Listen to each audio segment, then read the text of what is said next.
Шымкенттік компания 2000 адамды шетелден жұмыс тауып береміз деп 150 миллион алдап кеткен. Оларда айлық 700 мың теңге болады деп сендірген. Бірақ жұмысқа тұру үшін әрқайсымыздан 71 мың теңгеден жинап алды дейді алданғандар. Жұмысшылар жүгін жинап ұшуға дайындалып жүргенде компания кеңсесін жауып жоқ болған. Титан деген компания жұмысқа орналастырады деп сенген адамдар өкініштерін білдіруде. Олар Түркияда салынып жатқан атом электр станциясының құрылысына жұмысшы керек деген жарнамаға сеніп қалған. Тіпті жатын орын, тамағы мен киіміне де дейін тегін, ал жалақысы 700 мың дегенде еш ойланбастан 71 мың теңгеден санап берген.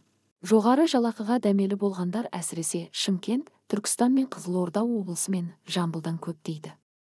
Сендіру үшін олар әрқайсымен келісімшарт жасасып, тіпті бірнешеуіне әуе билетін де жіберген екен. Бірақ сол билеттің өзі жалған болып шығыпты. Сақ болыңыздар.